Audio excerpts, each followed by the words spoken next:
Gate के बाहर खड़े होकर एक पल घर का मुआयना किया। चारों तरफ जगमगाती लाइटिंग और पटाखों की आवाज़ अलग ही खूबसूरती की छटा बिखेर रही थी।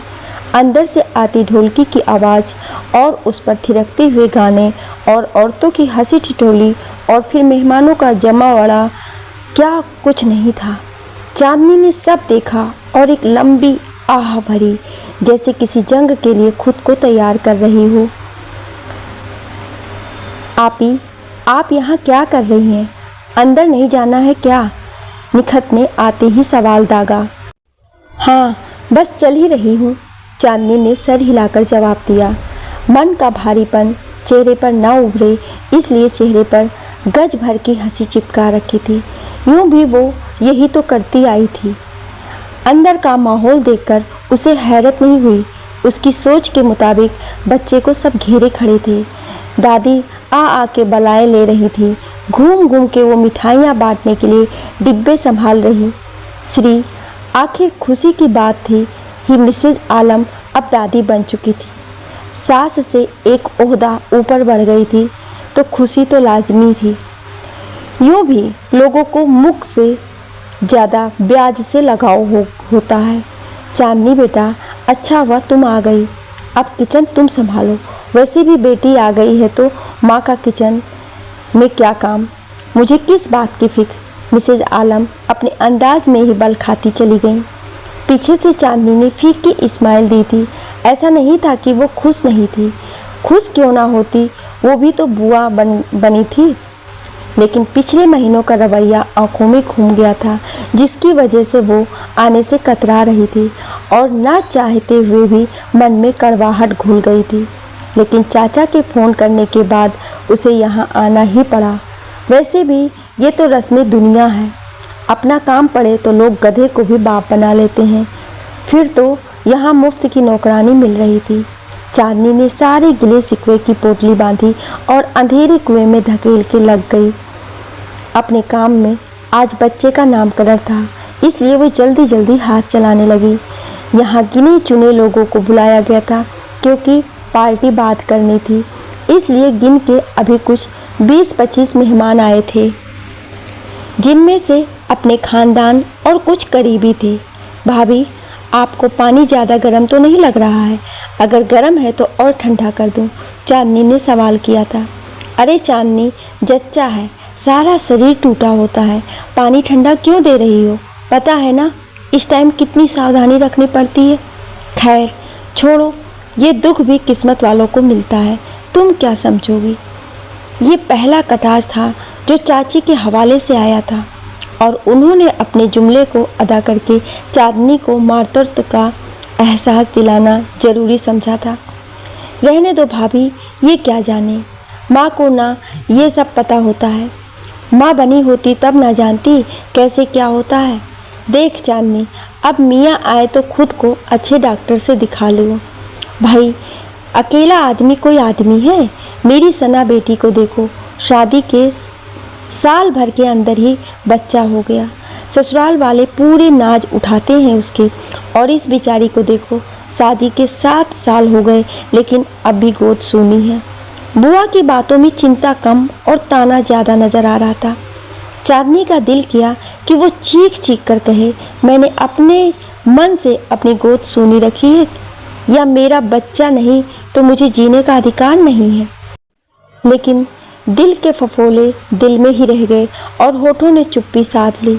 उसने वहाँ चुप रहना ही बेहतर समझा। वो किचन से बाहर निकली, लेकिन आंसू शायद रास्ता भूल गए थे, जो आंखों से होते हुए गाल पर जा गिरे। पिछली बार जब घर पर बुलाया था, चाची ने अपनी बहू को उसके पास नहीं आने दिया था। उनका मानना था कि ऐसी हालत में चांदनी की परछाई भी नहीं पड़नी चाहिए। उनकी बहू दुनिया इस निभाते हुए सलाम करके ऐसे गायब हुई थी जैसे गधे के सर से सींग। यूँ तो चाची ने सबको दावत पर बुलाया था, लेकिन चांदनी को ताना देना उन्होंने अपना वहाँ भी अधिकार समझा था। इस बात से चांदनी आहत हुई और सारे रास्ते रोते हुए गई थी, और पहली बार उसने ऊपर वाले से शिकायत अल्फाज निकाले थे। आखिर क्यों? अब वो भी कहाँ सुनने को थे। इसलिए आइंदा वहाँ न जाने की कसम के साथ वो रवाना हो गई। ट्रिंग ट्रिंग ट्रिंग फ़ोन की बजती धुन ने चांदनी की सोचों के घेरे पर ब्रेक लगाते हुए उसे वर्तमान में पटका और अपनी तरफ उसका ध्यान आकर्षित किया था। चांदनी ने फ़ोन उठाते ही सलाम किया। तभी ऊपर से पहला सवाल दनदनाते हुए आया, ये आंखें लाल क्यों हैं? जिसका जवाब चांदनी ने नींद का बना दिया। लेकिन रेहान भी जानता था ये आंखें न सोने से लाल हैं या रोने से। वक्त की नज़ाकत को देखते हुए उसने अभी कुछ भी पूछना मुनासिब नहीं समझा। इसलिए वो इधर उधर की बातें बनाकर चांदनी को हंसाने की कोशिश में लग गया, जिसमें वो काफ़ी हद तक कामयाब भी हो गया था। आखिर में चांदनी ने काम का बहाना बनाकर फ़ोन रख दिया और अब चेहरे पर मंद मंद मुस्कान भी हो भी क्यों ना। रेहान उसे इतना प्यार जो करता था। अरे क्या हुआ, खाना तैयार हुआ या नहीं? चाची ने किचन में झांकते हुए पूछा। हाँ चाची, हो गया सब। चांदनी ने भी किचन का मुआयना करते हुए कहा। आप सबको बुला लो, तब तक मैं घर से हुआ हूँ, चांदनी ने कहा। अरे कहाँ जा रही हो? सबको खाना कौन खिलाएगा? चाची ने हाथ पकड़ते हुए कहा। पहले जच्चा को निकाल दो खाना, फिर कोई खाएगा, चाची ने हुक्म दिया। ठीक है चाची, निकाल दे रही हूँ, आप रुको 1 मिनट, चांदनी ने खाने की तरफ मुड़ते हुए कहा। अरे नहीं चांदनी, तुम रहने दो, चाची ने चांदनी को हटाते हुए कहा। आमना तुम निकाल दो खाना, तुमको पता है ना जच्चे का खाना कैसे निकालना है, ध्यान से निकालना। चांदनी अब तुम निकल जाओ किचन से, चाची ने एक अदा से हाथ नचाकर कहा, जिस पर जंत रखते हुए भी 2 कतरे चांदनी की आंखों से फिसल ही गए थे। उसे भी समझते देर न लगी कि चाची ने उसे किचन से क्यों निकाला है। मैंने खाना बनाया तब छूत नहीं लगी खाने में, खुद में बड़बड़ाते हुए वो किचन से निकल गई। लेकिन आंखों में आंसुओं की लड़ी सी लग गई, जिसे उसने जैसे तैसे छुपाया था, और जाकर एक कोने में बैठ गई। ऐसा ये गम ही नहीं कोई पहचान ले, ऐसा वो कौन है जो दुख मेरा जान ले। ये कहते हुए चांदनी ने आंखें मूंद ली और अपने अतीत में खो गई। चांदनी छत पर बैठी अतीत को याद करने लगी और 7 साल पीछे पहुंच गई। अप्पू ने एक फ़ोटो उसके सामने रखी और दूसरी फ़ोटो हाथ में रखी और बोला, देखकर बताओ कौन सा अच्छा है। चांदनी ने शर्माते हुए कहा, जो आपको अच्छा लगे, और आपसी सहमत से रेहान को पसंद किया गया। चांदनी ने भी सबकी रजामंदी पर मुहर लगा दी। हालांकि चांदनी की अम्मी ने रेहान की मां ना होने पर ऐतराज़ जताया। आखिर मां थी, इसलिए उनका चिंतित होना स्वाभाविक था।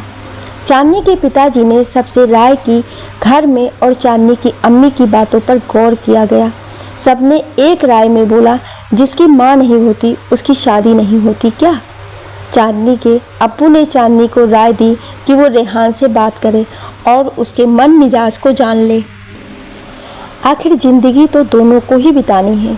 चांदनी ने उनकी बात मान के रेहान से बात की, क्योंकि रेहान विदेश में नौकरी करता था, इसलिए मिलना मुमकिन नहीं था, सो फ़ोन ही एकमात्र सहारा था।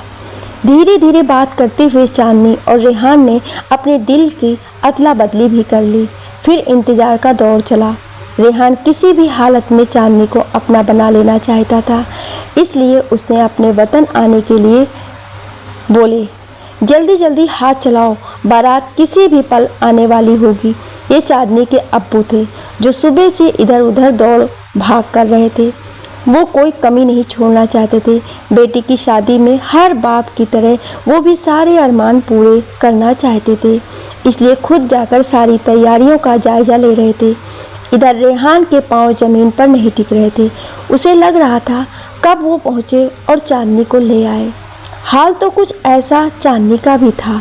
सजी धजी वो दुल्हन के लिबास में सचमुच की चांदनी बिखेर रही थी।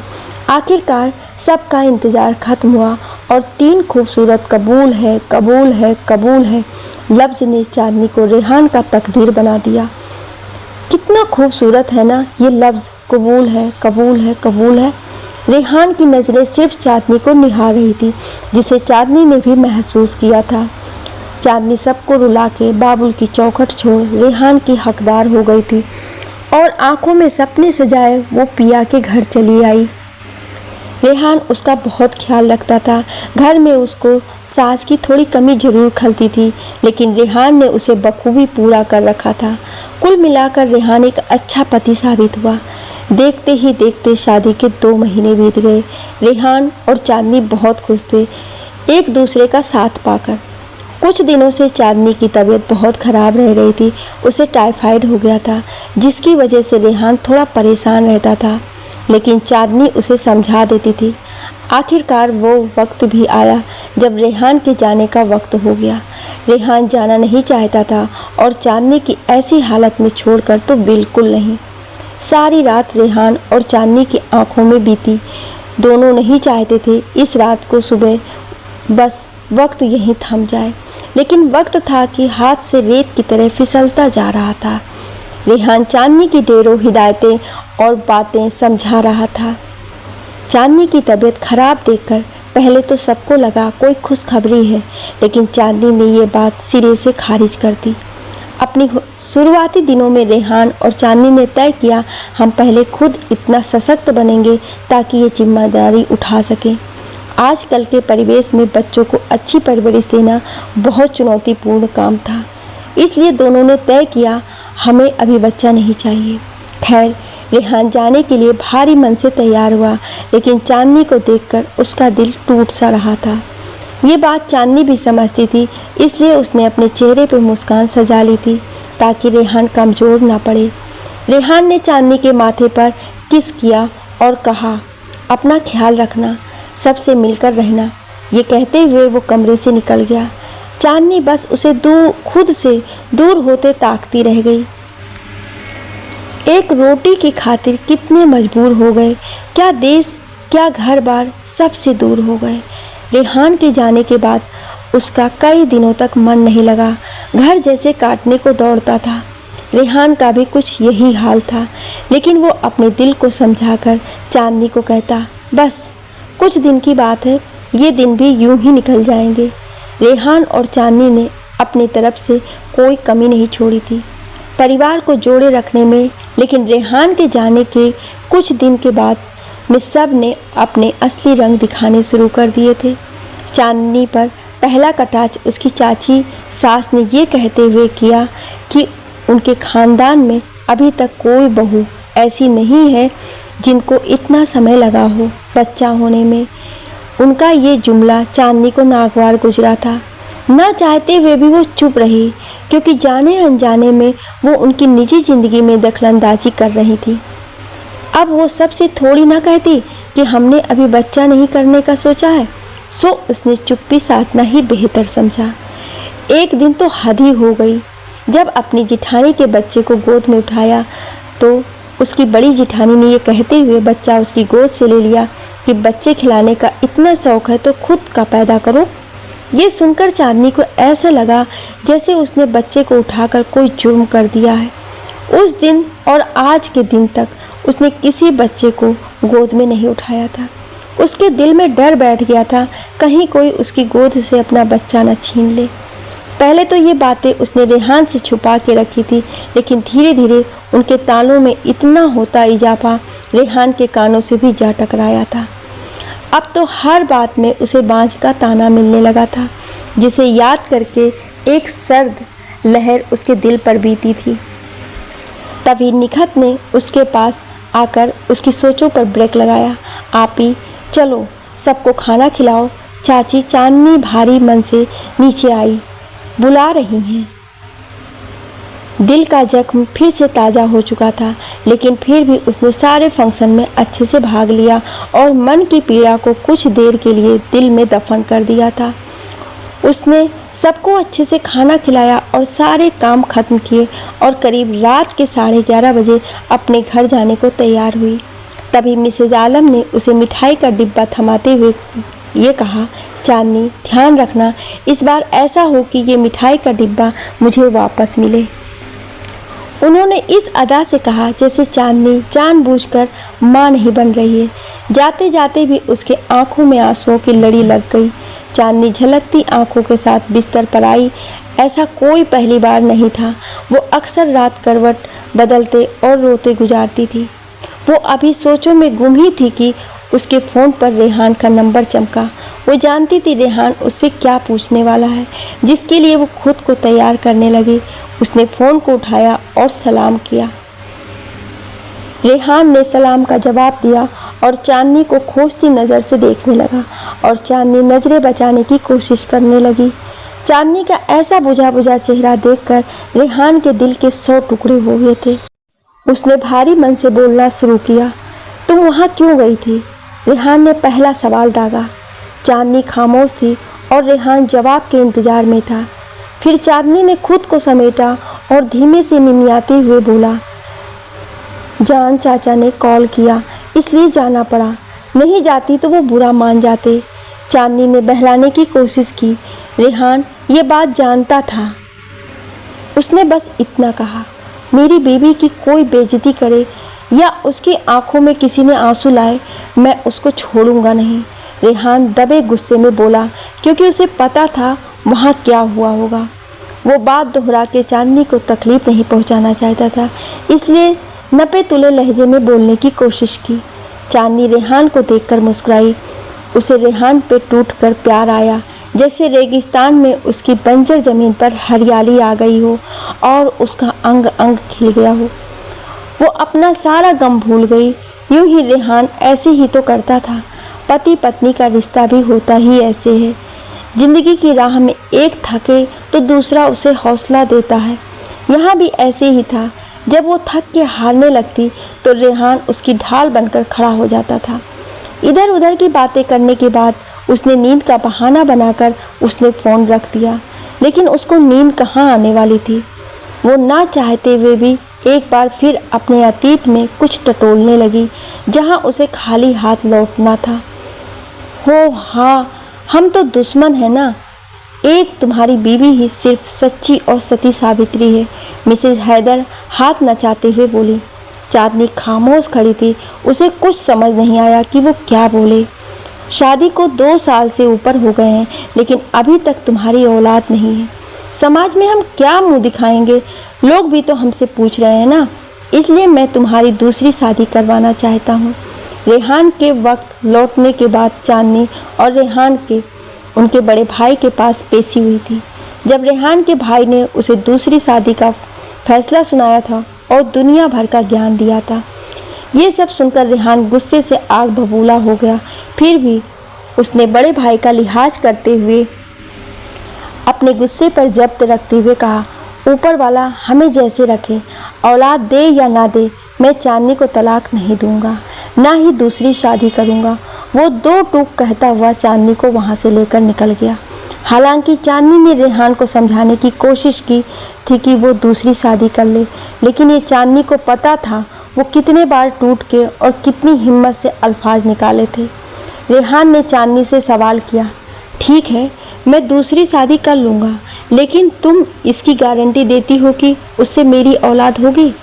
अगर उससे भी मेरी औलाद नहीं हुई तो तुम और कितनी शादियाँ करवाओगी? रेहान ने लगभग गुस्से में बोला और चांदनी के पास उसका कोई जवाब नहीं था। रेहान अपनी बातों से टस से मस न हुआ।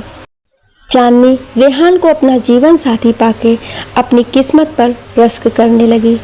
सच में वो बहुत खुशकिस्मत थी जो रब ने उसको अपने नेमत में यह नायाब हीरा निकालकर चांदनी का नसीब बना दिया था।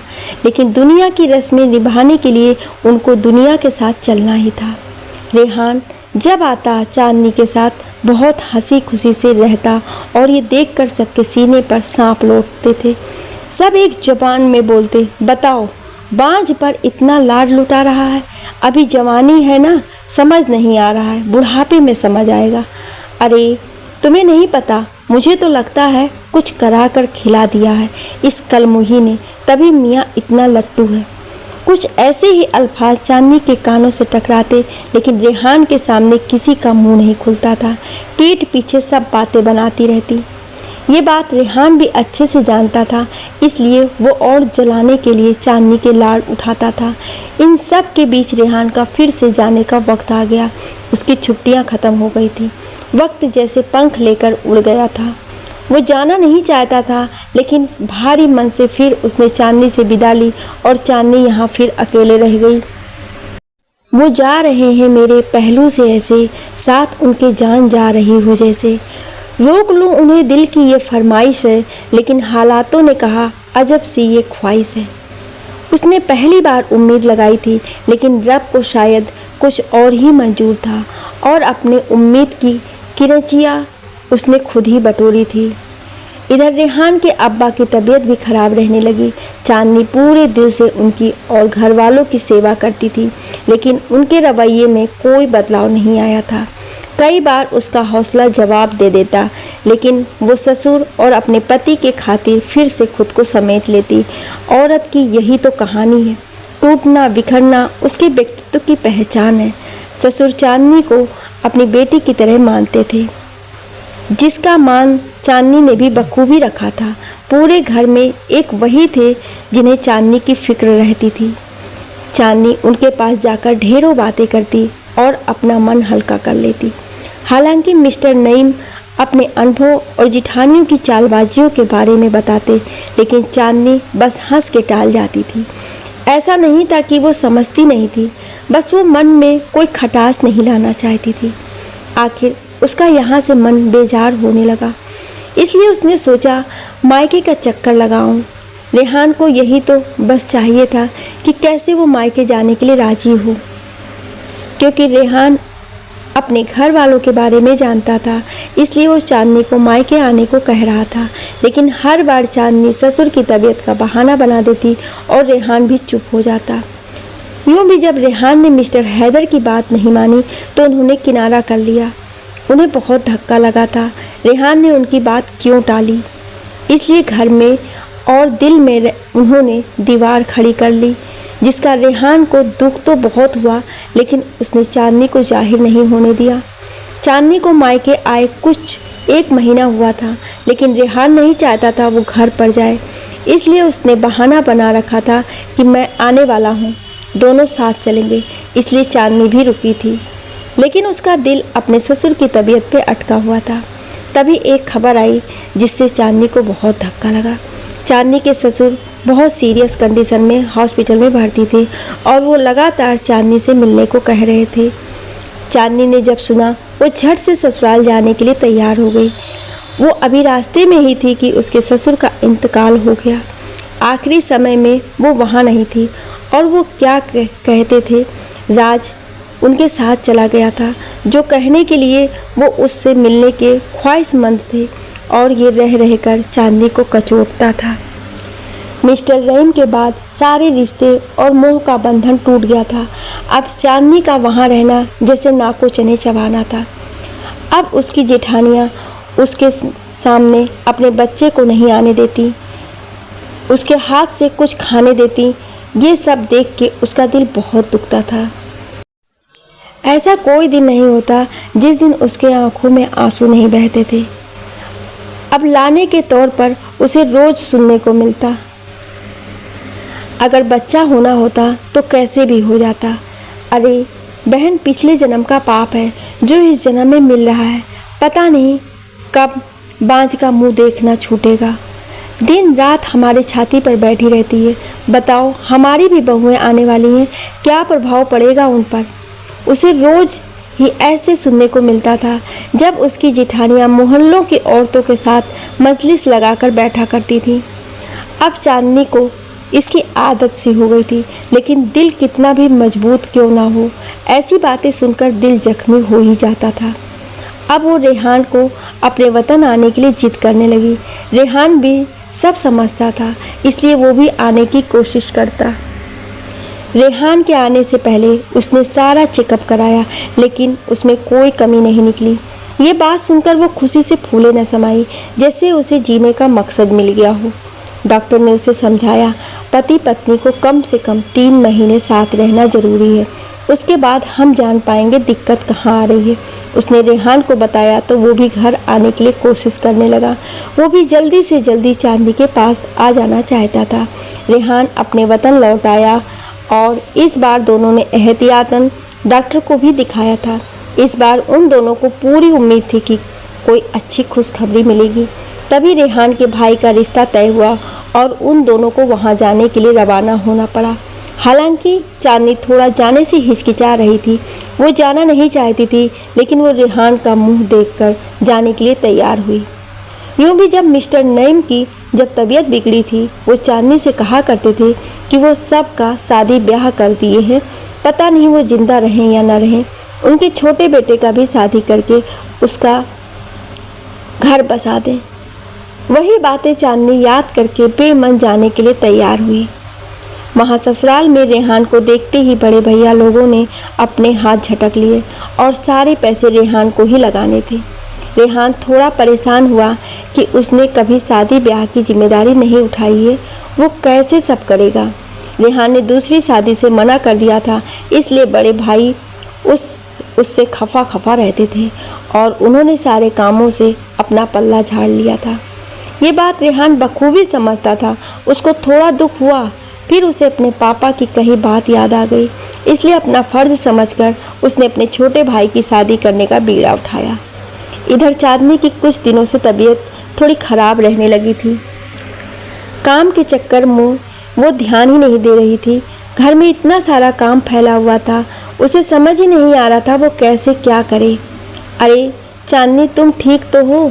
क्या हुआ है तुम्हें? रेहान ने घबराते हुए पूछा।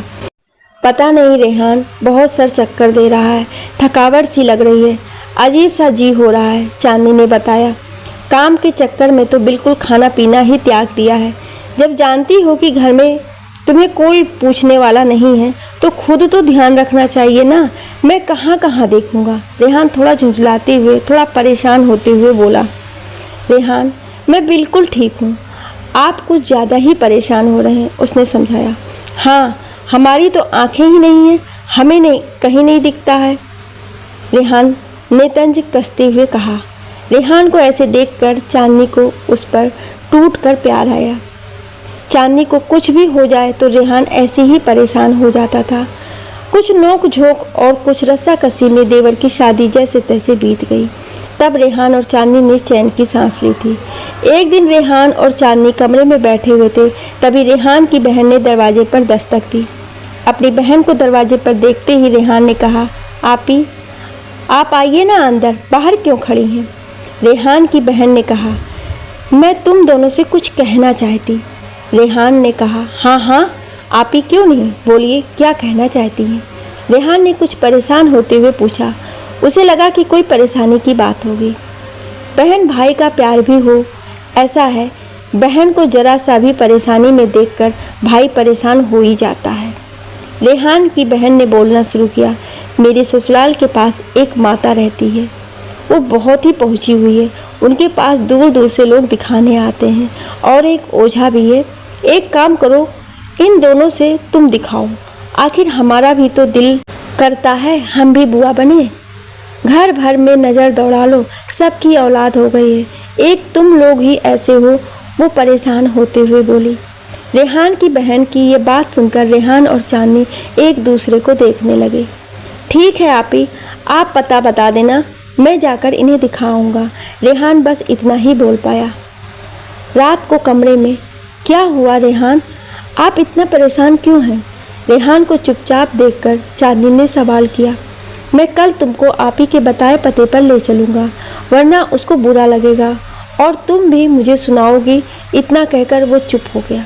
रेहान को ऐसे चुप देखकर उसे कुछ भी कहना मुनासिब नहीं लगा, इसलिए वो भी लाइट बंद करके लेट गई। अगली सुबह, चलो जल्दी से तैयार हो जाओ, हम आपी के यहाँ चल रहे हैं, रेहान कमरे में दाखिल होता हुआ बोला। चांदनी तैयार होने के लिए उठी और अलमारी से कपड़े निकालने के लिए जैसे ही अलमारी खोली, रेहान उसके पास खड़ा था। उसकी अचानक देखकर वो चौंकी, लेकिन रेहान का गंभीर चेहरा देखकर बोली, रेहान कोई बात है क्या?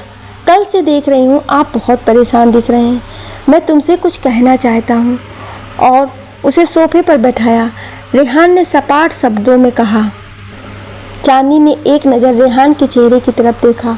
वहाँ उसे परेशानी और चिंता के मिले जुले भाव दिखे, जैसे वो खुद को तैयार कर रहा हो कुछ बोलने के लिए।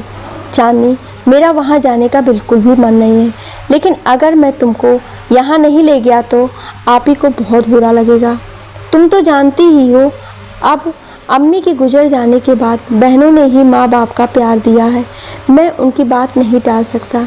यहाँ जाने के बाद जिन्हें जो भी हो, मैं तुमसे कल भी प्यार करता था, आज भी करता हूँ और हमेशा करता रहूँगा।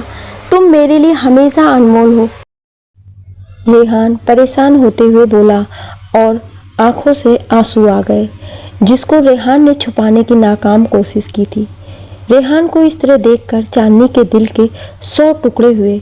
अभी रेहान उससे जान भी मांगता तो वो उसको हंसते हंसते दे देती जान। आपको कुछ साबित करने की ज़रूरत नहीं है कि आप कैसे हो। मैं आपके प्यार पर कभी शक नहीं कर सकती। आप पर शक करना जैसे खुदा पर तोहमत लगाने के बराबर है। अगर आप ही को सही लगता है तो वहाँ हम जरूर जाएंगे। क्या पता रेहान, खुदा ने हमारा नसीब वही खोला हो। उसने रेहान को गले लगाते हुए कहा। रेहान पहले चांदनी को ओझा के पास लेकर गया। उन्होंने दवा दी और कुछ बातें बताई। उसके बाद वो चले आए। रास्ते में उन्हें एक बच्चा रोता दिखा। उन्होंने गाड़ी रोक कर देखा तो एक औरत अपने हस्बैंड से झगड़ा कर रही थी। वहीं पास में बैठा बच्चा रो रहा था। मालूम करने पे पता लगा कि पति खाता पीता है और वो बच्चों के दूध के पैसे की भी दारू पी गया था। नशा भी कैसी चीज़ है जो इंसान को अपने अलावा कुछ नहीं दिखता है। बच्चे को ऐसा रोता देख रेहान का दिल बुरी तरह दुखा था। उसने जेब से पैसे निकाले और महिला के हाथ में थमा दिया और कहा, बहन जाओ, इसके लिए दूध ले आओ और अपने घर के लिए कुछ खाने पीने का सामान भी। और उसने उसके हस्बैंड को भी हिदायत दी कि अब ऐसी गलती ना करे। तभी बगल से किसी आदमी ने कानाफूसी की, अपनी औलाद तो है नहीं, आए बड़े दूसरे का दर्द समझने वाले। भाई पैसे वाले हैं, पैसों की कोई कमी थोड़ी ना है। अब दिखावा करने के लिए पैसा कहीं ना कहीं तो खर्च करेंगे ही। दूसरे आदमी ने तंज किया। ऊपर वाले का खेल भी अजीब है। जो औलाद की कद्र करते हैं उसकी गोद सूनी रखे हैं, जिसे उसकी कद्र नहीं उसे औलाद दे रखी है। चांदनी ने सोचा, तभी रेहान उसके पास आया और उसकी सोचों का सिलसिला टूटा और दोनों घर की तरफ रवाना हो गए। दूसरे दिन रेहान की बहन के कहे मुताबिक दोनों माता जी के दरबार में हाजिर थे। वहाँ देखा एक बुजुर्ग महिला बैठी हुई थी। दोनों ने जाकर उन्हें प्रणाम किया और वहाँ बैठ गए। उन्होंने आंखें बंद करके कुछ मंत्र पढ़े और चांदनी को पास से जमीन की मिट्टी उठाकर उसके हाथों में रखा और कहा, खाओ। ये सुनकर चांदनी रेहान का चेहरा ताकने लगी। रेहान बस बेबस सा वहाँ बैठा था। दोनों अंधविश्वासी नहीं थे, लेकिन औलाद की चाहत ने उन्हें कहाँ से कहाँ ला दिया था। इतने में चांदनी की आंखों से आंसू फिसलने लगे थे। चाहते हुए भी उसने दिल का कड़ा किया और अंधविश्वास का शिकार हो गई। चांदनी, मुझे माफ़ कर दो, मेरी वजह से ही तुम्हें ये सब झेलना पड़ रहा है, रेहान ने गंभीर स्वर में कहा। अरे नहीं रेहान, इसमें आपकी क्या गलती है? शायद मेरी किस्मत में यही सब लिखा है, उसने फीकी हंसी हंसते हुए कहा। वो क्या समझेगा पीर पराई, जिसकी न जग में हुई हंसाई। वक्त की पड़ गई ऐसी मार, दिल हो गया लहूलुहान। बहुत दिनों से चांदनी की दादी उसे मिलने के लिए बुला रही थी, लेकिन देवर की शादी की वजह से वो अपने दादी हाल नहीं जा पा रही थी। अब जब सब चीज़ संपन्न हो गया था तो उसने दादी के यहाँ जाने का फैसला किया। रेहान उसे लेकर उसकी दादी के यहाँ चला गया। वहाँ पहुँचकर भी उनकी हालत कुछ दूसरी नहीं थी। वहाँ भी लोग तरस की निगाह से देखते तो कुछ लोग सलाह देते हैं कि अब आए हो तो यहाँ दिखा लो, वहाँ दिखा लो, ये डॉक्टर अच्छा है। रेहान और चांदनी बस चुपचाप सुन के रह जाते थे। वो क्या ही कर सकते थे और किस को क्या समझा सकते थे। बाबू, मैं तुम्हारे भले के लिए ही कह रही हूँ। एक बार तुम संग्रामपुर चले जाओ, वो अच्छे ओझा हैं। चाचा तुमको लेकर चले जाएंगे। मेरी बात मानो, एक बार वहाँ पर चले जाओ कि वो क्या कहते हैं। कितने लोगों ने दिखाया है और सबको वो सब चीज़ बता देते हैं। रात को दादी ने रेहान और चांदनी से सिफारिश करते हुए कहा, सब कुछ लोगों के बारे में बता देते हैं। क्यों, भगवान है क्या? चांदनी ने मन में सोचा, लेकिन उसके मन की बातें मन में ही रह गई। चांदनी और रेहान ने एक बार फिर एक दूसरे को देखा और फिर दोनों ने दादी की तरफ देखने लगे। दादी इतने आशा से कह रही थी कि उनको कहना दोनों को ठीक नहीं लगा, इसलिए दोनों ने कहा ठीक है, हम लोग कल सुबह चले जाएंगे। सुबह में जनवरी की कपा देने वाली ठंड में 70 किलोमीटर दूर जाना, वो भी बाइक पर, कोई बच्चों का खेल नहीं था। फिर भी रेहान और चांदनी तैयार हुए और अपने चाचा चाची के साथ वो सफ़र घर चल दिए। चांदनी का दिल बार बार भर आ रहा था कि एक औलाद के लिए वो किस तरीके से इधर उधर भटक रही है, और रब को भी बोलने लगी कि उनको क्या दिखता नहीं है। जिसे औलाद नहीं चाहिए रब उसको देते जाते रहते हैं और वो उसकी कदर नहीं करते। चारों तरफ कोहरा ही कोहरा था, पास का इंसान पास ही नज़र नहीं आ रहा था, उन्हें रास्ता भी दिख नहीं रहा था। रेहान धीरे धीरे बाइक चला रहा था, डर भी लग रहा था कि कहीं कुछ अनहोनी ना हो जाए। कोहरा इतना ज़्यादा था, आसपास कुछ भी दिखाई नहीं दे रहा था। जैसे तैसे वो संग्रामपुर पहुँचे थे। वहाँ पर पहुँचते ही वो ओझा की दुकान पर पहुँचे। वहाँ पर लोगों की पहले से ही भीड़ थी, फिर भी चाचा की पहुँच होने की वजह से इनका नंबर जल्दी आ गया और वो चांदनी को दिखाने लगे। उन्होंने चांदनी को देखा, कुछ मंत्र पढ़े और ताबीज़ दी और उन्होंने कहा कि इसकी कोख बांधी हुई है। ये सब सुनकर चाचा चाची घबरा गए। उन्होंने पूछा, गुरुजी इसकी काट क्या है? उन्होंने कहा कि इसकी काट के लिए 3 महीने तक हर हफ्ते मेरे पास आना होगा, उसके बाद ही मैं कुछ दवाई लिख कर दूंगा। रेहान ने कहा कि 3 महीने? मैं कुछ दिनों में वापस चले जाने वाला हूँ, 3 महीने का मेरे पास वक्त नहीं है। फिर उन्होंने दूसरी जगह बताई और बोला कि वहाँ आप जाओ, वहाँ पर किसी की मज़ार है, वहाँ पर जियारत करके आओ। रेहान उठा और चांदनी को वहाँ ले जाने लगा। हालांकि वो जाना नहीं चाहता था, लेकिन चांदनी के चाचा और चाची के आग्रह पर वहाँ ले जाने के लिए तैयार हो गया। कुछ 5-10 मिनट के बाद वो उस जगह पर पहुँचे थे। मज़ार के नाम पर वहाँ मिट्टी का ऊंचा ढेर बना हुआ था, वहाँ पर कोई भी नहीं था। चाची उसको वहाँ पर ले गईं। उन्होंने सर झुकाने को कहा। चांदनी यहाँ भी भपक कर रो देने पड़ी। ये किसकी मज़ार है, कैसे वो ये करेगी? वहाँ भी सर झुकाकर ओझा के दिए मंत्रों को पढ़ना था। चांदनी सोचने लगी कि रब उसकी कैसी परीक्षा ले रहा है। ये कैसा अंधविश्वास है जिसका 2 हिस्सा बनने जा रही है। ये सोचकर चांदनी की आंखों से आंसू फिसल के उसके गालों को चूम रहे थे। रेहान ये दूर से बेबस खड़ा सब देख रहा था। जगह थोड़ी सुनसान थी, अकेले जाने में डर लग रहा था, फिर भी वो वहाँ पर बैठकर मंत्र पढ़ने के लिए तैयार हो गई। चांदनी को ऐसे बदहवास हालत में देखकर रेहान के सब्र का बांध टूट गया। उसने चांदनी का हाथ पकड़ा और वहाँ से खींच लाया और कहा, औलाद हो या ना हो, अब बस बहुत हुआ। मैं अब तुमको और अंधविश्वास के चक्कर में नहीं पड़ने दूंगा, चलो मेरे साथ। ये कहता हुआ रेहान वहाँ से उसको ले आया। जान, आप क्या कर रहे हैं? रुकिए तो, मेरी बात सुनिए। इतनी दूर हम आए हैं तो क्या होगा, कर लेते हैं ना, ये भी करके देख लेते हैं। लगातार चांदनी उससे मिन्नतें कर रही थी। चांदनी, मुझे औलाद नहीं चाहिए, मैं तुमको ऐसे तकलीफ़ में नहीं देख सकता, मेरे लिए तुम काफ़ी हो। ये कहते हुए रेहान ने चांदनी को बाहों में भर लिया और उसका गला रूंध गया। रेहान को ऐसे देखकर चांदनी ने भी चुप्पी साध ली। घर आने के बाद चांदनी को थोड़ी थकान सी हो रही थी और थोड़े चक्कर भी आ रहे थे, इसलिए अपनी चाची से मेडिसिन के लिए बोला। तभी उन्होंने बोला कि तुम्हारा पीरियड कब आया है। तब चांदनी को ध्यान आया कि उसके तो पीरियड मिस हुए 1 हफ्ते से ऊपर हो गया था।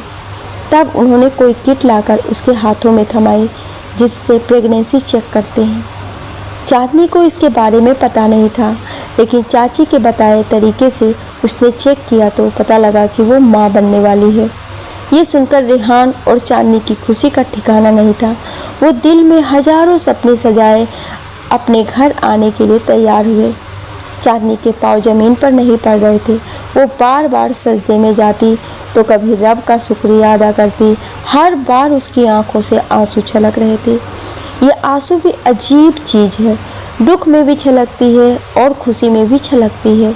रेहान बहुत खुश था, वो चांदनी का खूब ख्याल रखता था। कब किसको किस चीज़ की ज़रूरत होती है उसका हमेशा ध्यान रखता था। उसको चाची और दादी ने बताया कि 6 हफ्ते के बाद बच्चे की हार्ट बीट आ जाती है। उसके बाद डॉक्टर के पास जाकर उससे सलाह लेने के लिए रेहान और चांदनी बच्चे की हार्ट बीट सुनने के लिए बहुत ही बेसब्री से इंतज़ार कर रहे थे। उनसे इंतज़ार करना मुश्किल हो रहा था। वो एक एक दिन बड़ी बेचैनी से गिनते थे, लेकिन कहते हैं ना, खुशियों को नज़र लगती कभी देर नहीं लगती। उनकी खुशियों को भी किसी की नज़र लग गई। एक रोज़ सुबह चांदनी के पेट में दर्द उठने लगा। हालांकि दर्द रह रह के थोड़े दिन पहले से ही हो रहा था, लेकिन उसने ये सोचकर टाल दिया था कि शायद प्रेगनेंसी में ऐसा ही होता है। लेकिन उस दिन दर्द असहनीय था। और ये क्या? चांदनी ने नीचे देखा, लगातार उसको ब्लीडिंग हो रही थी। ब्लीडिंग इतनी ज़्यादा कि उसके बर्दाश्त से वो बाहर था। वो बेड पर इधर उधर से तड़पती जैसे जल बिना मछली तड़पती है, वैसे ही वो दर्द से तड़प रही थी। चांदनी को इस हालत में देखकर रेहान के हाथ पांव फूल गए। उसे समझ में नहीं आ रहा था कि वो क्या करे। आनन फानन में वो उसको हॉस्पिटल में लेकर गया, जहाँ पर डॉक्टर ने उसका अल्ट्रासाउंड किया और उन्होंने रेहान और चांदनी को दिल चीर देने वाली खबर दी, मिसकैरेज। जी हाँ, डॉक्टर ने यही तो आकर कहा था कि चांदनी का मिसकैरेज हुआ है। ये मिसकैरेज नहीं था, चांदनी और रेहान के सपनों का महल धराशायी हुआ था। ऐसा लगा उन दोनों को किसी ने पर्वत से नीचे धकेल दिया था। दिल उनका लहूलुहान हो चुका था। चांदनी चीखों के साथ रो पड़ी थी। रेहान की जैसे आवाज़ ही छिन गई थी। उसे यकीन ही नहीं हो रहा था कि रब ने उसे चंद पल खुशियाँ देकर उससे छीन क्यों ली। आखिर उसका क्या कसूर था? ऐसा कौन सा गुनाह उन्होंने कर दिया था जिसकी सज़ा रब ने इतनी बड़ी दी थी? उसने चांदनी को संभाला और ढांढस बधाया कि कोई बात नहीं, कुछ नहीं हुआ है, सब ठीक हो जाएगा। लेकिन दिल में उसके भी क्षण से कुछ टूटा। लेकिन वो कहता क्या? वो कमज़ोर पड़ता तो चांदनी को कैसे संभालता? घर आने के बाद, इस हादसे के बाद चांदनी को जैसे चुप सी लग गई थी। वो लगातार रोती जा रही थी। हालांकि रेहान ने उसको खूब समझाया था, लेकिन चांदनी ने क्या खोया था वो वही समझ सकती है। उसको अपना जीवन शून्य मालूम पड़ने लगा। ऊपर से जेठानियों के ताने की जरूर कुछ किया होगा, तभी करने का फल मिल रहा है। ऐसी हालत में भी उन्होंने चांदनी को बख्शा नहीं था। तभी रेहान उसके पास आया और उसने चांदनी को गले लगा लिया और कहने लगा, चांदनी, मुझे सिर्फ तुम्हारी खुशी चाहिए। तुमसे ज़्यादा मेरी लाइफ में कुछ भी इम्पोर्टेंट नहीं है। चांदनी, तुम्हारा भाई एनजीओ में काम करता है ना, अगर तुम्हें बच्चे की इतनी ज़रूरत है तो हम बच्चे को गोद ले लेंगे। चांदनी, तुम मुझे छोड़कर कहीं नहीं जाओगी, लेकिन कल को बच्चे बड़े हो गए तो वो मुझे छोड़ देंगे बुढ़ापे में, लेकिन तुम मेरा साथ कभी नहीं छोड़ोगी, इसीलिए तुम मेरे लिए हमेशा ही खास हो। ये कहते हुए रेहान की भी आंखें भर आई थी। ये सुनकर चांदनी ने एक दफ़ा रेहान को देखा और मजबूती से उसकी बाहों में समा गई। चांदनी हिचकियों के साथ रोने लगी। रेहान ने भी उसको रोने दिया। अब उसने खुद को कोसना बंद कर दिया था और रब की मर्जी मानकर थोड़ा सामान्य हो गई थी। चांदनी को सामान्य देखकर रेहान ने चैन की सांस ली थी। अभी उनकी ज़िंदगी में सब कुछ सामान्य होना शुरू ही हुआ था कि कुछ दिनों के बाद रेहान का वापसी जाने का समय हो गया। लेकिन इस बार चांदनी के सब्र का बांध टूट पड़ा था और वो रेहान को नहीं जाने देना चाहती थी। तभी उसको ध्यान आया, देवर की शादी करने में कर्जा सर पर चढ़ गया है। अगर वो नहीं कमाने जाएगा तो लोगों का कर्जा कैसे उतरेगा। ना चाहते हुए भी उसने दिल कड़ा किया और रेहान को जाने दिया। लेकिन इस बार रेहान चांदनी को ससुराल नहीं, उसके मायके छोड़ाया। उसने सोचा अपने घर वालों के साथ रहेगी तो उसका मन बहला रहेगा। ये कैसी जुदाई है जो हर बार होती है, ये कैसी कसमकस है जो मेरे साथ रहती है। तू बेबस वहाँ रहता है, मैं तन्हाई यहाँ सहती हूँ। ना तू कुछ बोल पाता है, ना मैं ही कुछ कह पाती। रेहान ने उसको यहाँ छोड़ तो दिया था, लेकिन यहाँ भी चांदनी की हालत कुछ सुधरी नहीं थी। हाँ, इतनी तसल्ली थी कि उसके मायके वालों ने उसे कहा था ना कि कोई एहसास होने दिया था, कुछ नहीं। लेकिन बाहर वाले अब उसके साथ एक नया ताना और जुड़ गया था। जब पति इतना प्यार करने वाला है और सब सही है तो मायके में क्यों पड़ी है? ये सुनते ही हजारों दर्द उसके चेहरे पर उभर आते थे। यहाँ रहना चांदनी की मजबूरी थी, लेकिन लोगों के ताने उसके सब को तार तार कर देते थे। 3 महीने हुए थे चांदनी को अपने मायके आए और रेहान को बाहर गए हुए। जैसे तैसे चांदनी ने हालात से समझौता कर लिया था, फिर भी वो किसी बच्चे को देखती या किसी के यहाँ बच्चा रोने की खबर को सुनती तो तकलीफ और पछतावा उसे आ घेरता। उसके चेहरे पर एक निराशा और दुख की लहर छा जाती और लाख समझाने के बावजूद भी वो उस दुख में मुग्धता हो जाती। अभी भी कुछ ऐसा ही हुआ था जब उसकी छोटी देवरानी ने फ़ोन करके उससे कहा था कि वो माँ बनने वाली है। ऐसा नहीं था कि वो इस खबर से खुश नहीं थी, वो अपनी देवरानी की माँ बनने की खबर सुनकर बहुत खुश थी। आखिर वो भी तो ताई बनने वाली थी, जिसके ख्याल से ही उसको गुदगुदी पैदा हो रही थी। लेकिन हसरतों का क्या, उसके दिल में फिर से टीस उठने लगी और उसने अपना दर्द ताज़ा होता महसूस किया। चांदनी हमेशा अपनी देवरानी को फ़ोन करके बताती कि उसे क्या खाना चाहिए क्या नहीं, और अपने आप पर पूरा ध्यान देने के लिए कहती। फिर कभी कभी वो मन में ही सोचती कि कहीं ये भी पलट के ना कह दे कि खुद का तो बच्चा है नहीं, मुझे आई है ज्ञान बांटने के लिए। इसलिए कभी कभी उसकी जुबान लड़खड़ा जाती थी, लेकिन फिर अपने साथ हुए हादसों को देखते हुए डर जाती कि कहीं किसी और के साथ अनहोनी ना हो जाए। इसलिए एहतियात बरतने के लिए कहती, क्योंकि वो नहीं चाहती थी कि जिस दर्द से वो गुजर रही है कोई और भी गुजरे। उसे पता था कितनी तकलीफ़ होती है। कुछ दिन तक तो नॉर्मल बातचीत होती रही, फिर उसके बाद उसकी देवरानी ने बताया कि उससे बड़ी वाली जिठानी उसके साथ अच्छा व्यवहार नहीं कर रही हैं और ऐसे समय में उसके साथ बहुत बुरा व्यवहार करती हैं। चांदनी का ये सब सुनकर दिल दुखा और मन कचोटने लगा। वो अपने आप में ही कुढ़ने लगी, लेकिन वो इतनी दूर से कर भी क्या सकती थी। इसलिए अपनी देवरानी को समझा बुझाकर उसे दिलासा दे देती। भाभी, मुझसे उठा नहीं जाता है, सुबह फिर भी मुझसे काम खोजती है। ऐसे समय में मैं कैसे काम करूँगी? मुझसे नहीं होता है कोई काम। मुझे काम ना करता देख वो भी काम छोड़कर बैठ जाती है। चांदनी की देवरानी ने रोते हुए कहा। चांदनी लगातार अपनी देवरानी को चुप करा रही थी, लेकिन वो मान ही नहीं रही थी। एकाएक उसने कहा, भाभी, मैं आपके पास आना चाहती हूँ। चांदनी ने पहले ये बात सुनी, उसे कुछ अटपटा सा लगा, क्योंकि वो अपने मायके में थी। वो तो खुद ही अपने माँ बाप के रहमो करम पर थी और अब अपनी देवरानी को कैसे भुला सकती थी। बेटी कितनी भी शादीशुदा हो जाए, चाहे घर के लिए कितनी पराई कहलाए, लेकिन अपने मायके की चिंता उसे हमेशा सताती रहती है। यहाँ भी घर के हालात कुछ ठीक नहीं थे, इसलिए वो देवरानी को अपने पास बुलाने से कतरा रही थी। वो अपने माँ बाप के ऊपर और बोझ नहीं डालना चाहती थी। इस समय में जरा सी भी कोई चूक हो जाती तो सारा इल्ज़ाम उसके और उसके मायके वालों पर आ जाता और उसकी जेठानियाँ ये कहती कि उसका बच्चा नहीं रहा, इसलिए अपनी देवरानी को बहला फुसलाकर वहाँ बुलाया और उसका बच्चा नुकसान करा दिया। उसने इस बारे में रेहान से बात करने की सोची। उसने रेहान को फ़ोन मिलाया। अगले ही पल में रेहान ने फ़ोन रिसीव किया और घबराहट से पूछने लगा, क्या हुआ? क्योंकि चांदनी इधर से बहुत कम ही फ़ोन करती थी, हमेशा रेहान ही फ़ोन किया करता था।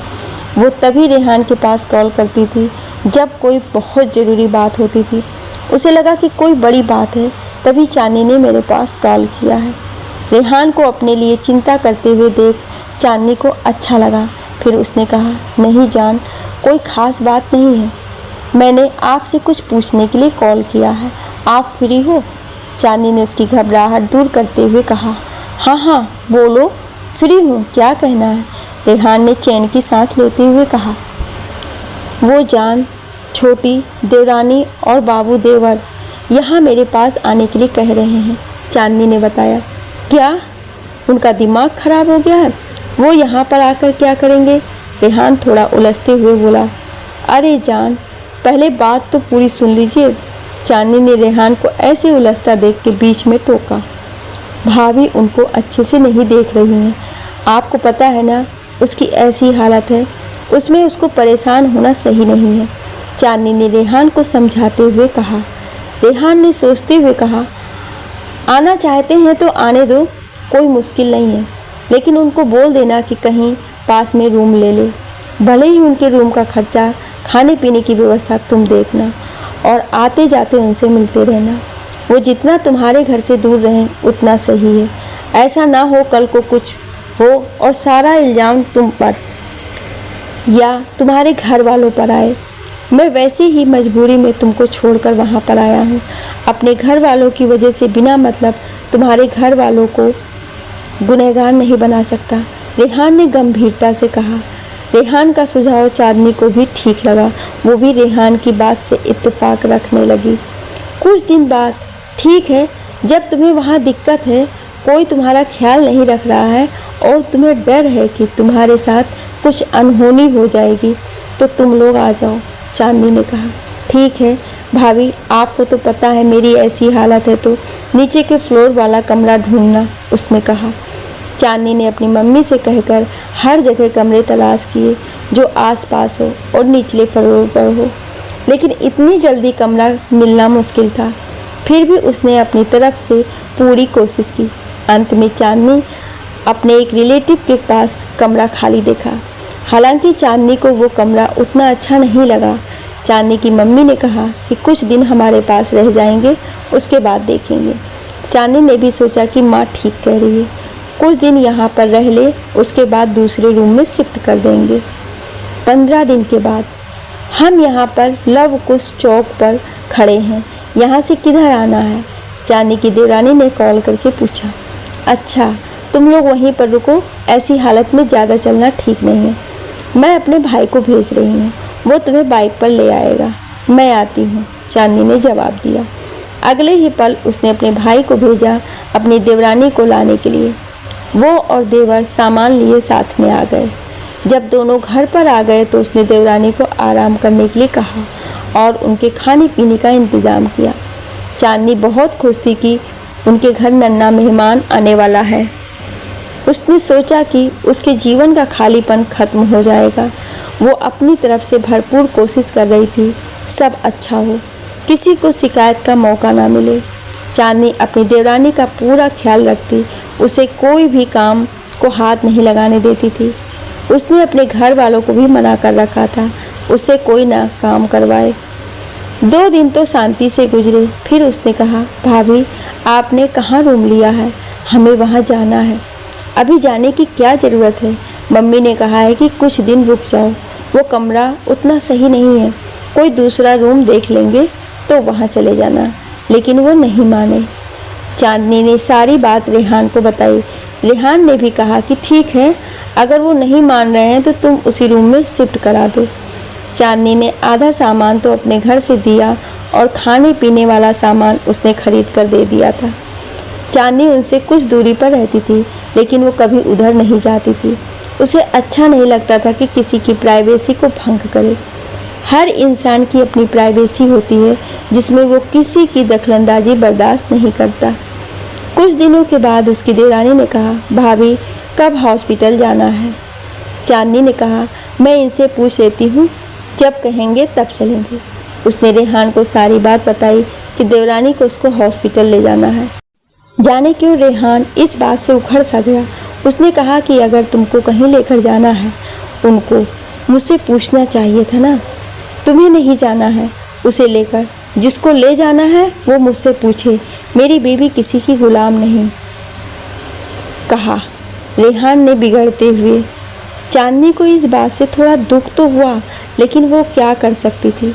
वैसे भी इस पुरुष प्रधान समाज में अच्छी पत्नी वही कहलाती है जो अपने पति की हर बात सुने। ना चाहते हुए भी उसे पति की बात माननी ही पड़ती है। तब चांदनी ने अपने ऊपर वाले किराएदार आंटी रहती थीं, उनसे कहा कि आप इसको हॉस्पिटल लेके चले जाइए, जो भी खर्च होगा मैं दे दूंगी। वो चांदनी की बात मान के हॉस्पिटल जाने के लिए तैयार हो गए, लेकिन वो उनके साथ नहीं गई। अब उसके मन में इस बात से खींचातानी हो गई। चांदनी ना चाहते हुए भी खुद को गुनहगार समझने लगी।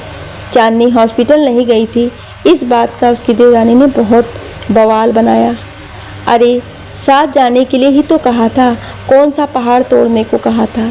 सही कहते हैं गांव के लोग, खुद की औलाद तो है नहीं और मेरे औलाद को कुछ हो गया तो। तभी इतने साल हो गए शादी को, अब तक बांझ है, उसकी देवरानी ने कहा। ये बात चांदनी को चीर देने वाली थी। उसने क्या कुछ नहीं किया था यहाँ आने के बाद उसके लिए, फिर भी उसको ये सब चीज़ें सुनने को मिली। एक पल में उसका सारा किया धरा मिट्टी हो गया, उसका सारा वजूद चकनाचूर होकर रह गया। इंसान किसी से उम्मीदें लगाता है अपनी खुशियों की, लेकिन भूल जाता है मांगी हुई खुशियों से किसका भला होता है। इन सारी बातों से चांदनी को बहुत धक्का लगा।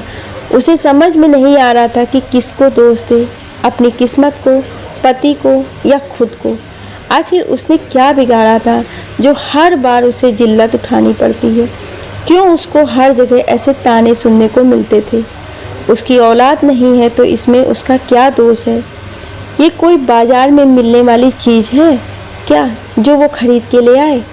ऐसे ही तमाम सोचों के साथ वो रात भर रोती रही और अब उसकी हिम्मत नहीं हुई कि अब देवरानी के लिए कुछ करे। उसके बाद उसकी देवरानी ने चांदनी पर 1000 तोहमत लगाई और उसके दामन में एक और दाग लगा दिया कि हमारे बच्चे को वो मारना चाहती है, उससे हमारी औलाद देखी नहीं जा रही। और कितनी देगा सजा ये खुदा, अब तू बख्श भी दे। ऐसा कौन सा गुनाह हुआ मुझसे जो तेरे दर पे इसकी माफ़ी नहीं है। चांदनी सिसकते हुए बस ये सोचती रह गई, आखिर उसका कसूर क्या है। चांदनी की देवरानी के जाने के बाद भी चांदनी की मुसीबतें कम नहीं हुई थी। उसकी देवरानी ने जाते जाते उसके दामन पर दाग लगाया ही था, साथ ही ऐसी तोहमत भी लगाई थी जिसको बर्दाश्त करना चांदनी के बस में नहीं था। उसकी देवरानी की बातों ने चांदनी को अंदर से तोड़ कर रखा था।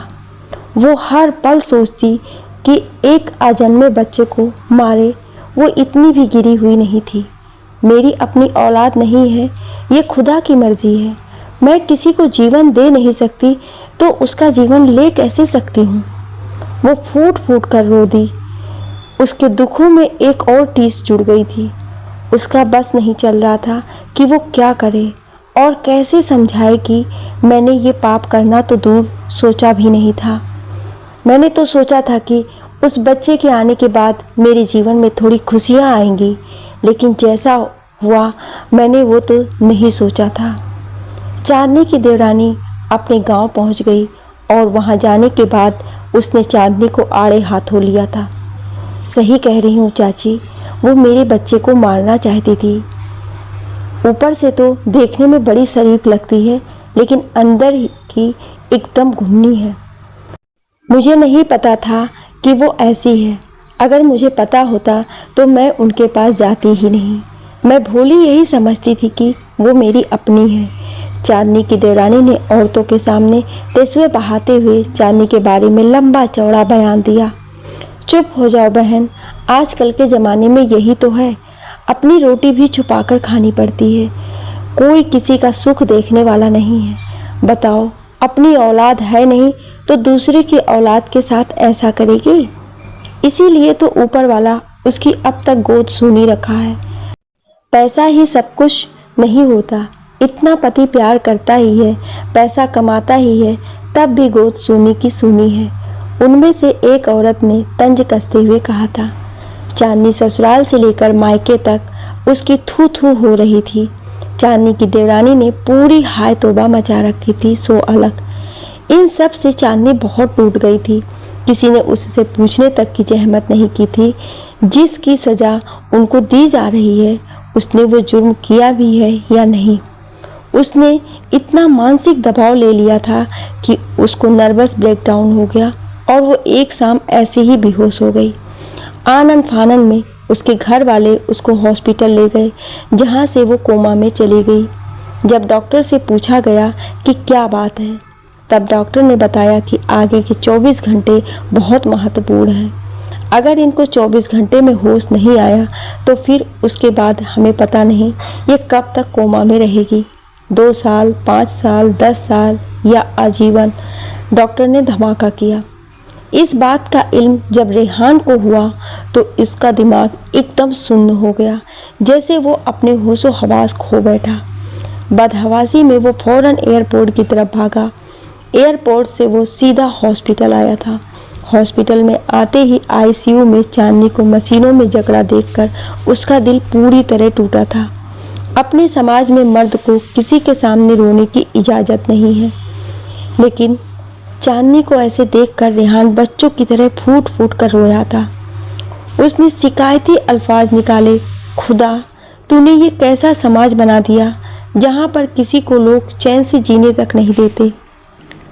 रेहान का बस नहीं चल रहा था, जैसे वो पूरी दुनिया में आग लगा दे। उसने अपने मन में सोचा कि एक बार बस चांदनी ठीक हो जाए, फिर मैं घर वालों से भी निपट लूँगा। उसकी रातें आज आईसीयू के बाहर टहलते हुए कभी मित्र से बात करते हुए गुजर रही थी। ये 24 घंटे उसे जन्म की तरह लग रहे थे। समय थम सा गया था, वो जैसे आगे बढ़ने का नाम ही नहीं ले रहा था। रेहान को ऐसी हालत में देखकर किसी का भी दिल हलक में आ रहा था। कोई अपने गुमान में भी नहीं सोच रहा था कि अगर चांदनी को कुछ हो गया तो हम रेहान को कैसे संभालेंगे। सारे इसी उधेड़-बुन में लगे हुए थे। तब शायद रेहान की हालत पर ऊपर वाले को थोड़ा रहम आ गया था। नर्स ने आकर खबर दी कि मरीज को होश आ गया है और उसको होश में आता देख डॉक्टर सारे उसकी तरफ भागे थे। कुछ घंटों की तहकीकात के बाद चांदनी को नॉर्मल वार्ड में शिफ्ट कर दिया गया और रेहान को इजाज़त दी गई चांदनी से मिलने के लिए। साथ ही ये हिदायत दी गई थी कि उन्हें कोई भी ऐसी बात ना कही जाए जिससे उनको कोई सदमा लगे या दुख पहुँचे। तुमने तो मुझे डरा कर रख दिया था, तुम्हें एक बार भी मेरे पर तरस नहीं आया? तुम्हें खोकर मैं कैसे जीऊँगा? रेहान ने शिकायती नज़रों से चांदनी को देखा था। चांदनी ने एक नज़र उठाकर रेहान को देखा था। एक दिन में वो ऐसे हो गया था जैसे उसकी सारी दुनिया लुट गई हो।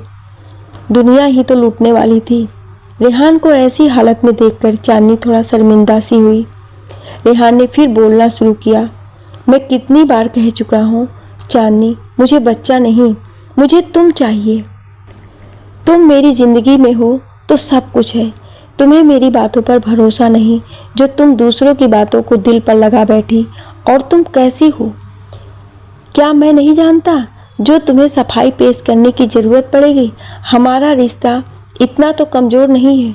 रेहान लगातार उससे सवाल कर रहा था और वो शर्म से ज़मीन में गड़ी जा रही थी। उसे अब एहसास हो रहा था उसने लोगों की बातें सुनकर रेहान और उसके प्यार पर ज़्यादती की है। कुछ दिनों के बाद चांदनी अब पहले से बेहतर हो गई थी और इसी पल का तो रेहान इंतज़ार कर रहा था। वो चांदनी को लेकर अपने गांव आ गया और आते ही वो एकदम हत्थे से उखड़ गया। उसने चांदनी की देवरानी के पिता को अपने घर पर बुलाया था। हालांकि चांदनी ने काफ़ी मना किया था कि अब सब बातें ख़त्म हो गई, अब बातों को ना बढ़ाया जाए, लेकिन रेहान किसी को बख्शने की हालत में नहीं था और चांदनी पहली बार रेहान का ये रूप देख रही थी। अब वो भी खौफ खाने लगी थी कि आगे क्या होने वाला है। आपने अपनी बेटी को क्या संस्कार दिए हैं? मेरे ख्याल में आपने इतना सिखाया ही होगा कि बड़े छोटों से तरीके से बात की जाती है। रेहान अपने गुस्से पर जयत रखता हुआ उन महाशय से पूछ रहा था। गलती आपकी पत्नी की है। जब उन्होंने वहाँ पर बुलाया था तो सारा खर्च उठाना चाहिए था और उसको देखना चाहिए था। उन्होंने भी बड़े ढीठ तरीके से कहा, वो मेरी बीवी है, किसी की नौकरानी नहीं, और आपकी बेटी को मेरी पत्नी से कुछ करवाना था तो मैं उसका गार्जियन हूँ। मुझसे पूछना चाहिए था वो क्यों लेकर जाएगी। हम लोग उसके सास ससुर तो नहीं। इतना तो आपकी बेटी को समझ में आना चाहिए किस किस लहजे में बात की जाती है। रेहान लगभग गुस्से में था। तो मेरी बेटी को आपकी पत्नी ने बुलाया क्यों? उन्होंने भी कहा, माहौल में एकदम गहमा गहमी छा गई। रेहान ने कहा, जब मेरी बीवी ने बुलाया था तो जब उसने जाने के लिए नहीं कहा तो ये लोग वहाँ से आए क्यों? ऐसा तो है नहीं कि आपकी बेटी किसी का लिहाज कर रही है। इसने मेरे से भी बात की। मैंने कहा था ना आकर सारी बातें होंगी, फिर उसने मेरी बात क्यों नहीं सुनी? फिर आकर यहाँ बोलने का क्या मतलब बनता है? हमारे बच्चों को मारना चाहती है, यही कहा ना? मुझे वो सबूत दिखाए, किस बिना पर वो मेरी बीवी पर इतना बड़ा इल्ज़ाम लगा रही है। हमारी औलाद नहीं है तो क्या हम जीने का हक नहीं है? और औलाद नहीं है या है? इस मैटर में बोलने वाले आप या आपकी बेटी होती कौन है? रेहान ने गुस्से से बोला।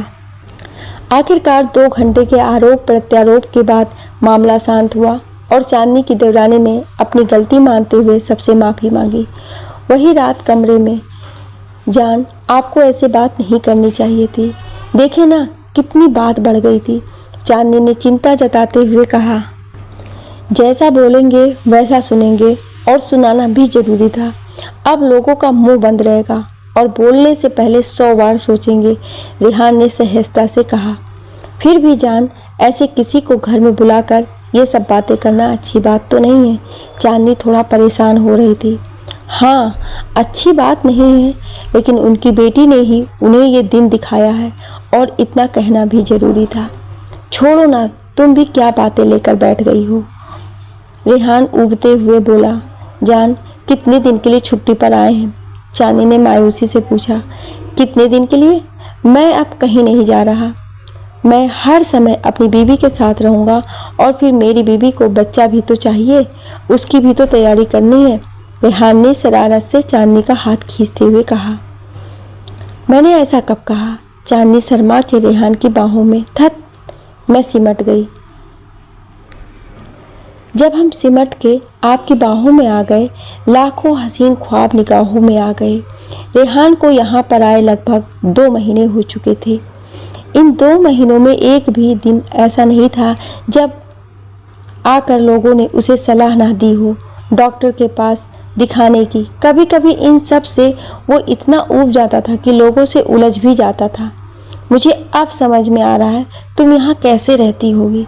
अभी मैं हूँ तो लोग ऐसे नहीं हैं, नहीं रहता होगा तो क्या करते होंगे, सोच के ही गुस्सा आ रहा है। लोगों ने कह कह के मेरे कान पका दिए हैं। अरे मैं क्या करूँगा नहीं करूँगा वो मेरी प्रॉब्लम है। तुम लोग अपना देखो ना। लोगों को इतनी क्यों फिक्र होती है दूसरों के मामले में टांग अड़ाने की? वो आकर चांदनी के पास अपने दिल के फफोले फोड़ रहा था। इस पर चांदनी ने मुस्कुराकर उसको समझाया था। जान छोड़िए ना, उनका काम है कहना। अगर आप कहो तो हम डॉक्टर के पास चलते हैं। चांदनी ने रेहान की तरफ देखते हुए कहा। क्या चांदनी, तुम भी भूल गई डॉक्टर ने क्या कहा था? हम 3 महीने देखते हैं साथ रह के, उसके बाद कहीं जाएंगे। इससे पहले मैं कहीं नहीं जाने वाला, वो आते हुए बोला। रेहान की बातें सुनकर चांदनी चुप हो गई और समय का इंतजार करने लगी। धीरे धीरे ये समय भी निकल गया और 3 महीने से ज़्यादा हो गया। उसके बाद रेहान ने ही कहा, चलो चांदनी डॉक्टर के पास चलते हैं। वहीं डॉक्टर के पास मैंने चांदनी की सारी रिपोर्ट देखी। उनकी सारी रिपोर्ट नॉर्मल है। तो अच्छा रहता कि एक बार आप भी टेस्ट करा लेते, डॉक्टर ने थोड़ा दबे दबे अल्फाज में कहा। ठीक है डॉक्टर, मैं इसके लिए रेडी हूँ, रेहान ने कहा। रेहान डॉक्टर का चेहरा भाप गया था। अपने पुरुष प्रधान समाज में मर्दों का टेस्ट कराना जैसे उनकी मर्दानगी पर सवाल उठाने के बराबर था। डॉक्टर ये अच्छे तरीके से जानते थे, इसलिए बोल नहीं पा रहे थे क्योंकि आए दिन उसको ऐसे पुरुषों से सामना होता रहता था। डॉक्टर को ऐसे देख के उसने बोलना शुरू किया। डॉक्टर, मैं उन मर्दों में से नहीं हूँ जो टेस्ट करवाना अपनी मर्दानगी पर हमला समझते हैं। अगर मुझ में कमी है तो मैं उसका इलाज कराऊंगा। कोई भी यहाँ भगवान नहीं है। मेरी कमी की वजह से मेरी पत्नी को लोगों के ताने बातें सुने, मुझे बिल्कुल बर्दाश्त नहीं होगा, रेहान ने कहा। आपके जैसी सोच अगर पुरुष और समाज में हो जाए तो कितनी औरतों का भला हो जाए। मैंने आए दिन यहाँ से ऐसे पेशेंट देखे हैं जिनमें औरतों में कोई कमी नहीं होती। और पुरुष अपना टेस्ट नहीं करवाते हैं और सारा दोष अपनी पत्नी पर मढ़ देते हैं। डॉक्टर ने कहा, हमारे समाज में सारी यातनाएं और ताने सिर्फ महिलाओं के हिस्से में आती है। पुरुषों को तो जैसे जन्म से ही सर्टिफिकेट मिला हुआ है कि सारी कमियां औरतों में ही होगी। मर्दों को जैसे क्लीन चिट मिली हुई है। विज्ञान ने इतनी तरक्की की है तो हर चीज़ का इलाज अपने विज्ञान में संभव है।